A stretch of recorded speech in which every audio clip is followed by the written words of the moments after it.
What's up, everybody? Tommy here, Math Productions Gaming, and this is the 12 things you should do at the start of any new game of Fallout 4. Specifically, the 12 things you should do before you leave out of Sanctuary. On that, we are just going to get through the vault, get to Sanctuary, talk to Codsworth, get prompted to head into Concord, and we're going to head from there, right? But number one, sentimental value. Right away when you start the playthrough, grab your spouse's wedding ring. Whether it's you want to keep it to display it later, or if you're going to sell it right away for a bunch of caps, because it's worth a good amount of caps, it's worth it to go ahead. You can come back into the vault at any time after, right? But go ahead and grab it early on, so that way it's not just sitting there. Number two, clean water. If you're like me and you can only play this game on survival, clean water is a necessity. So definitely grab it as often as you can, especially when you can do it without having to worry about any other immediate threats right there. It's free. I think you can get normally, consistently, 7 to 8 empty bottles in the vault. So definitely at the sink, in my opinion, it's faster. Keep spam tapping X, and you'll fill them all up way quicker than at the water fountain, I think. I've never timed it, but at least through like the field test, feels like the sink's faster. Number three, when you're at the Overseer's terminal, don't forget the middle file cabinet always has a bobby pin. There's other places where you can get a bobby pin early on in a playthrough, but the only one that I've found that is legitimately guaranteed is the one in that middle file cabinet in the Overseer's terminal. Next up, before you exit the vault, over here to the back corner, there's extra supplies, normally a Vault Dweller outfit, as well as some additional ammo. So don't forget to grab those, because again, when you're playing survival, even if you're not, when it comes to ammo, ammo's important because you need it, right, for offense and defense, but also ammunition is an incredibly fantastic form of currency.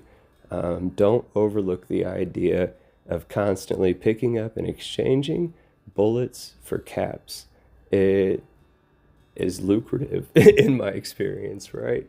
But now we've done everything that we can do. We've hit the most important things to do inside the vault. We've unlocked the vault. We head over to the elevator, and we're about to head back up to the surface for the first time in an undisclosed amount of time. Again, for this best start, these 12 tips, they're going to go up until we leave Sanctuary, but at that point where we're going to leave Sanctuary, so we're not going to trail off, but I guess go down some trails far off from Sanctuary. We're going to play through this like we're trying to adhere to all the story prompts, quest prompts that we're being given. First, what we're going to do, though, is pit stop right there. That a railroad safe house, it's got the symbol. It's got to be right. Is somebody watching over us to give us a helping hand? Either way, there's extra water, dirty and purified. Grab that. And outside of the vault here, go ahead and grab all of those extra supplies that you can pick up. There's a desk fan and a cram, always there. For the most part, the stuff in the boxes on the outside can change, but the stuff that's actually placed in those structures, always consistent. There's some vegetation out here, and we're going to make our way down the shore, because we are staying within and just outside Sanctuary. I'm not heading this way to pick up that Fat Man, or the power armor, or the fusion cores. We're not going out that far. But I want to show you guys here this pier where you can get a fishing pole. And it's a good landmark to show you where right across you come up here. Number 6, you can always grab yourself consistently a new suit of armor. Sometimes it'll be a full set, sometimes, like this time, it'll be super close, but not quite there. But again, it's for the most part uncontested, and it's an easy, free pair of armor that you can go ahead and pick up right here at the beginning. Numbers 7 and 8, we're going to hit back to back. First up, though, is the Rooftop Stash. This duffel bag always has some weapon, maybe a couple or some ammo. This time was just the 10mm that we already have, but sometimes you can get a decent weapon there off top. And then number 8, don't forget about this cellar. There is literal gold, and there's tons of other valuable items. There's a bed. If you're playing survival, boom, there you go. A safe, secure save point with some storage right around it.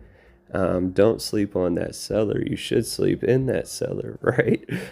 Number 9, you can go ahead and pre-solve the first side mission. When you do finally talk to Codsworth, the first thing he's going to want to do is see if Sean is somewhere here in the neighborhood, and he's going to take you around to 2 houses specifically that have some gnarly bugs in them, and you're supposed to fight with him, and then he prompts you to leave Sanctuary and head towards the next city. Don't forget that little pipe pistol right there, clutch. But if you go ahead and take out those nasty bugs first, then you can skip that, and I'll show you that here on screen in a second. But number 10, don't forget at your house, the skill magazine or the perk magazine, the comic, and then if you go back into Sean's room, there is a Your Special book where it'll give you a free skill point to put on any of the main skills. From this point, we'll go ahead and talk to Codsworth. We'll get caught up that we've been in the vault for 200 years. That's why everything is abandoned, decaying, not rebuilt. We'll go ahead and finish up taking out the buggies that are in the neighborhood. There's 2 in a house right there. Then there's 1 in those bushes. Don't forget the promised firepower. In that down mailbox, there is always a box of ammo. In that trash can, there is always 2 grenades. And the last tip here, down there by the water in a toilet, is a box of free medical supplies. So if you do these 12 things at the start of any new playthrough, I promise you are set up for success. I hope you liked the video. If you do, I hope you press the like button. I hope you consider subscribing to the channel. Let me know in the comments what you think.